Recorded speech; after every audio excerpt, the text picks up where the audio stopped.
का कष्ट करेंगे आदरणीय श्री जीतन राम साहब को।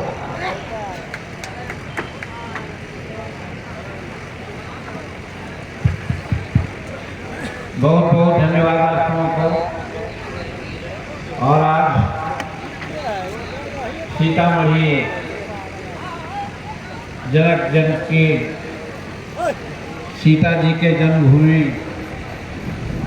पर आज ये जो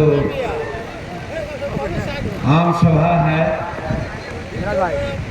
वो भाई देवेश चंद्र ठाकुर जी के लोकसभा चुनाव में नामांकन के उपलक्ष्य में है। तो इसके सभा के अध्यक्ष जी संचालन कर रहे हैं हमारे संचालक महोदय, और मंच पर उपस्थित हमारे बिहार सरकार के मंत्री मंगल पांडे जी, और यहाँ मंच पर उपस्थित अनेक हमारे पूर्व विधायक, पूर्व सांसद और पूर्व मंत्रीगण हैं, और एनडीए के प्रांतीय और राज्य स्तरीय नेतागण हैं, और एनडीए के सभी प्रकार के पदाधिकारीगण हैं। सबको अपने हृदय के कोने से हम सम्मान करते हैं। और सबसे प्रमुख जिनके लिए आज ये सभा है, हमारे सामने उपस्थित हैं देवेश चंद्र ठाकुर जी, और हमारे सामने उपस्थित घंटों से हम लोग की बात सुनने के लिए सीतामढ़ी और आसपास के आए हुए हमारे भाइयों बहनों, नौजवान साथियों, बुजुर्गों और मीडिया के सभी साथी, चाहे इलेक्ट्रॉनिक मीडिया के हों या प्रिंट मीडिया के हों या छायाकार बंधु हों, हम सबको अपने दिल के कोने से स्वागत करते हैं, अभिवादन करते हैं, बहुत बहुत शुक्रिया अदा करते हैं। भाइयों बहनों, बहुत सारी बात हुई, अनेक नेताओं ने अपने अपने ढंग से बात कहने का काम किया। अब हमारे सामने कोई वैसी नई बात नहीं जो हम कर सकते हैं, लेकिन औपचारिकतावश हम ये कहना चाहते हैं कि जब चुनाव का समय आता है तो कुछ बिंदुओं पर हम लोगों को ध्यान देना पड़ता है। सबसे पहले हम ध्यान देते हैं कि हमारा उम्मीदवार कैसा है, किस गठबंधन का है, और हमारा नेता कौन है। ये तीन चीज़ पर विशेष ध्यान देते हैं, और उसके बाद फिर हम अपना मत करते हैं अपने अपने पक्ष में या अपने लोगों के पक्ष में। तो सबसे पहले हम कहना चाहते हैं देवेश चंद्र ठाकुर जी के बारे में। लंबा राजनीतिक जीवन इनका है और बहुत दिनों से हमारा संपर्क है। वैसे हम 1980 से ही राजनीति में हैं, और उसके बाद यदि कुछ आदमियों को जानते हैं, कुछ राजनीतिक हस्तियों को जानते हैं बिहार में, तो उसमें देवेश चंद्र ठाकुर जी का नाम अग्रगण्य आता है।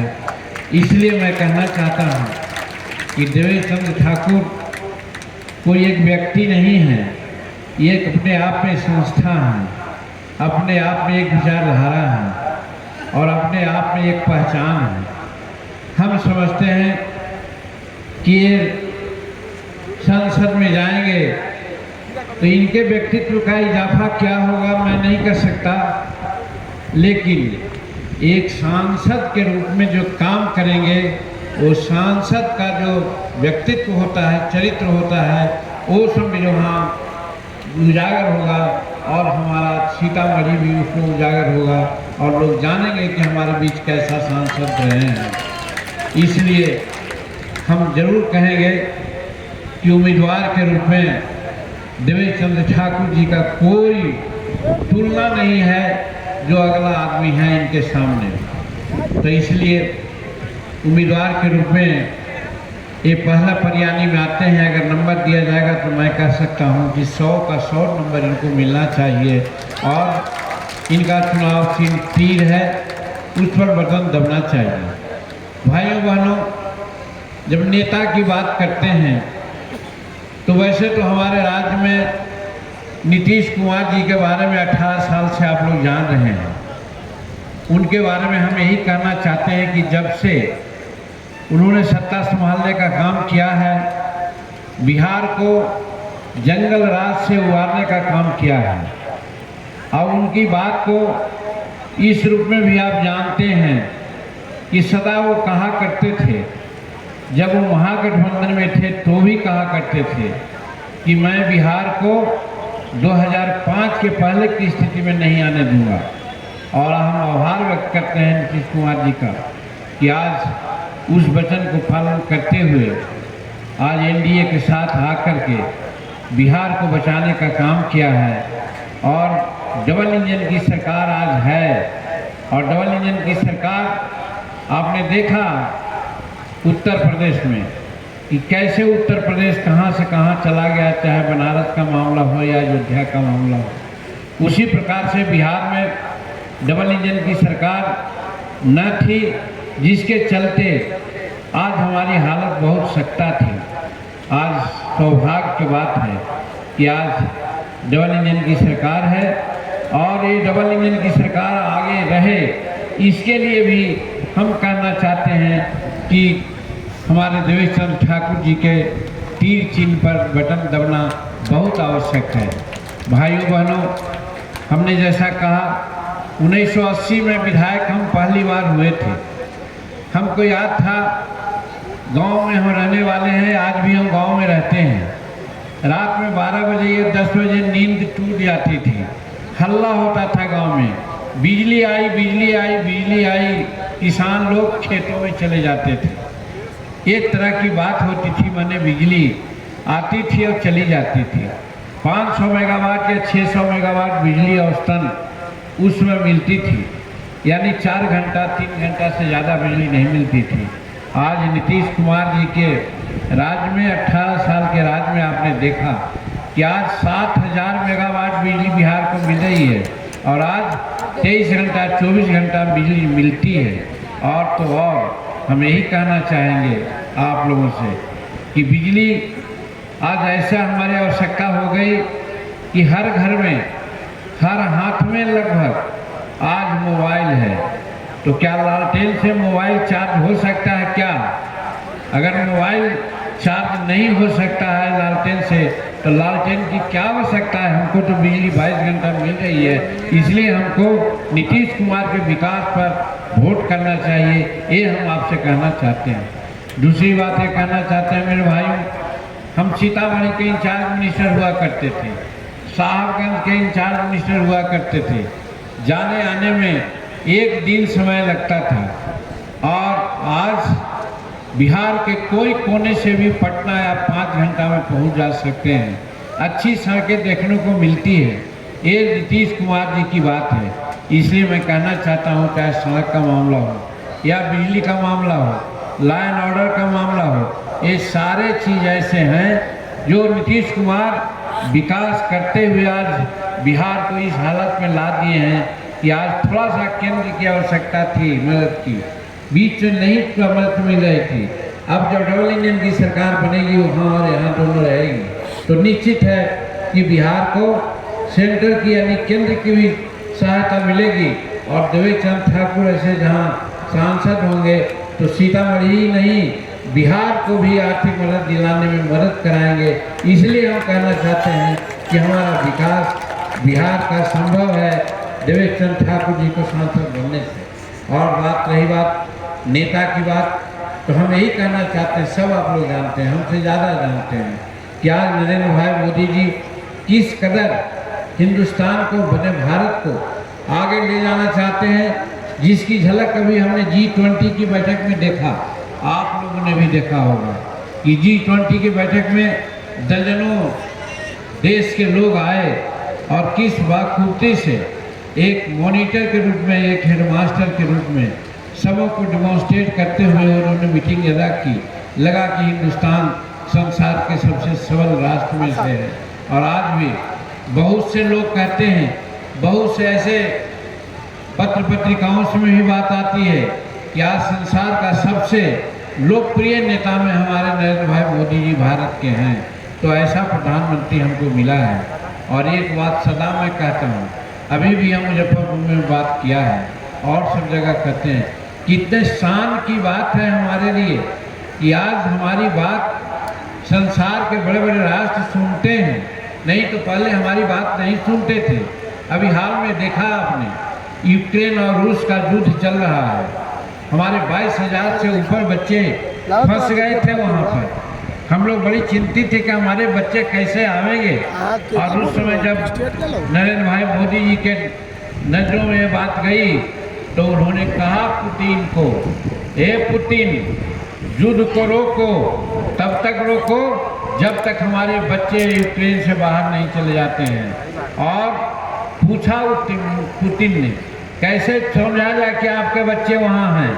तब उन्होंने कहा कि जिस बच्चे के हाथ में तिरंगा झंडा है वही भारतीय होगा, उस पात्र को छोड़ो। और जब तक हमारे बच्चे नहीं यूक्रेन से आए तब तक युद्ध रुका। और इसका फायदा किसको मिला?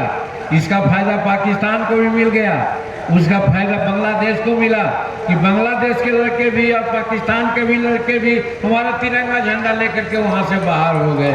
ये हमारा प्रधानमंत्री है, ऐसे करके हमारे प्रधानमंत्री हैं। तो क्या चाहते हैं कि एक तरह से वैदेशिक नीति और संसार में अपना धाक जमाने वाला हमारा प्रधानमंत्री, और दूसरी तरफ जो हम आज कहते हैं, कहा तो 1980 से हम विधायक थे, जिस तरह से हम नेशनल इनकम की बात करते थे, प्रति व्यक्ति आय की बात करते थे, या हिंदुस्तान को पाते थे कि कहाँ है संसार के इकोनॉमी में, तो 16वां 17वां 18वां स्थान में पाते थे हम लोग। लेकिन ये 10 वर्ष के राज में, नीतीश कुमार के राज में आज भारत कहाँ है मालूम है? 5वां स्थान पर है। और ये मोदी जी की गारंटी है कि 2027 जाते जाते संसार का तीसरा आर्थिक व्यवस्था हिंदुस्तान बन जाएगा। आप सोच सकते हैं कि हम कहाँ जा रहे हैं। और जब आर्थिक व्यवस्था हम तीसरा में आ जाएंगे तो हमारा राज्य समुन्नत होगा, हमारी आर्थिक व्यवस्था ठीक होगी, पर कैपिटा इनकम बढ़ेगा हमारा, तो हम समृद्ध होंगे। तो ऐसा हमारा नेतृत्व है। और हम ये कर सकते हैं कि नरेंद्र भाई मोदी जी एक मनीषी है, एक महर्षि है, एक योगी है, एक तपस्वी है, जो मान के चलता है कि भारत हमारा परिवार है, भारत के सारे लोग हमारा परिवार है, और उसका विकास के लिए रात दिन वो सोचता है। और इसी में आज 19 घंटा 20 घंटा काम करते हैं। तो कहने का मतलब कि हमारा नेता आज ऐसा है जो चमत्कारिक नेतृत्व देने वाला है, संसार का सर्वोपरि नेता है। तो इस रूप में भी कहना चाहते हैं कि एक तरह से उम्मीदवार आपका अव्वल है, दूसरी तरफ आपका नेता सबसे बड़ा अव्वल है, तो फिर वोट किसको दीजिएगा? उसको जो तेजस्वी प्रसाद लगता है या उनके लोग हैं पगला गए हैं, पगला गए हैं। इस रूप में आपने देखा, एक तरह से तो हार मान गए। पूर्णिया में आपने देखा होगा, पूर्णिया में सीधे वकालत कर दिया कि भाई अगर हम लालटेन को तुम लोग वोट नहीं देना चाहते हो तो दे दो कमल को और तीर को वोट दे दो। ऐसा उसने रख किया। क्यों किया? हार मान गया है, इसलिए हारे हुए लोगों को नहीं देना चाहिए। और दूसरी बात, हम शेड्यूल कास्ट और शेड्यूल ट्राइब्स के लोगों को कहना चाहते हैं, आदिवासी और अनुसूचित जाति के भाइयों बहनों को कहना चाहते हैं कि फर्स्ट चरण का चुनाव हो रहा था, हम भी चुनाव गया से रह रहे थे। जमुई बगल में लोकसभा चुनाव क्षेत्र था, वहाँ क्या हुआ? तेजस्वी जी के भाषण में हमारे रामविलास पासवान स्वर्गीय और हमारे चिराग पासवान जो वर्तमान अभी रालोसपा के नेता हैं, उनके माँ और उनके परिवार लगा के गालियाँ दी गई।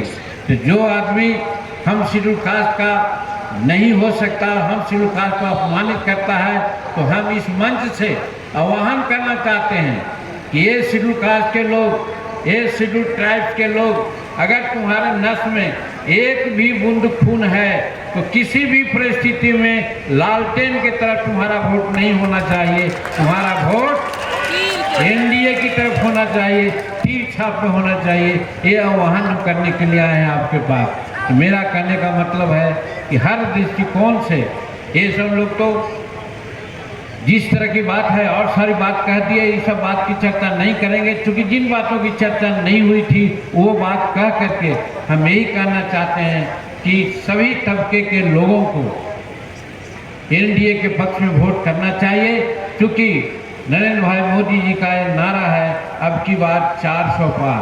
हम आपको आश्वस्त करना चाहते हैं, 4 जगह फर्स्ट चरण में चुनाव हुआ जिसमें हम भी गैर से चुनाव लड़े हैं, और हम आपको कहना चाहते हैं कि चारों क्षेत्र, चाहे औरंगाबाद हो, नवादा हो, गया हो, जमुई हो, भारी बहुमत से एनडीए के लोग हम लोग जीत रहे हैं, वहाँ से जीत रहे हैं। आप आज भी जहाँ मतदान हो रहा है, हम 4 जगहों में जाने का काम किया है, एक किशनगंज नहीं गए, उन जगहों को भी हमने देखा है, अपार बहुमत से हमारे लोग जीतेंगे। वोट का परसेंटेज थोड़ा कम हो रहा है, अलग बात है। आप लोगों से कहना चाहते हैं, नरेंद्र भाई मोदी जी का आह्वान है, और एक तरह से बिहार के लोगों को चैलेंज उन्होंने किया है कि दूसरे जगहों में 70% वोट होता है, 80% वोट पोल होता है, क्या कारण है कि बिहार में 55-58% वोट होता है। इसलिए आज इस मध्य से भी आह्वान करना चाहते हैं कि नरेंद्र भाई मोदी जी की बात को याद करते हुए, जिस भी गुर्बत में आप रहें, एक दिन काम करने का जरूरत है, एक दिन तपस्या करने की जरूरत है। उस दिन जाइए और कम से कम 75-80% वोट दिला करके हमारे देवेश चंद्र ठाकुर जी को आप तीर छाप में वोट दे करके जिताइए और नरेंद्र मोदी जी के हाथ को मजबूत कीजिए। और हम हिंदुस्तानी अवाम मोर्चा सेकुलर के अपने कार्यकर्ताओं को कहना चाहते हैं, कड़ाई हमारा चुनाव क्षेत्र है, चुनाव चिन्ह है, लेकिन यहाँ हमारा चुनाव चिन्ह तीर है, कमल है, और हेलीकॉप्टर है, और फिर गैस सिलेंडर है, सब इसी एक ही तीर में समाहित है। इसलिए तीर पर आप वोट दीजिएगा तो सबों को वोट मिलेगा और नरेंद्र भाई मोदी जी का हाथ मजबूत होगा। इसलिए आप लोगों से पुनः पुनः करबद्ध प्रार्थना करते हैं, हम हंसी में नहीं, वाकई में हम देवेश चंद्र ठाकुर जी को अपना मालिक समझते हैं कि वो हमारे मालिक हैं। हमारे मालिक को आप लोग जिताइए और देश को मजबूती प्रदान कीजिए। इन्हीं जन शब्दों के साथ बहुत बहुत धन्यवाद, बहुत बहुत आभार।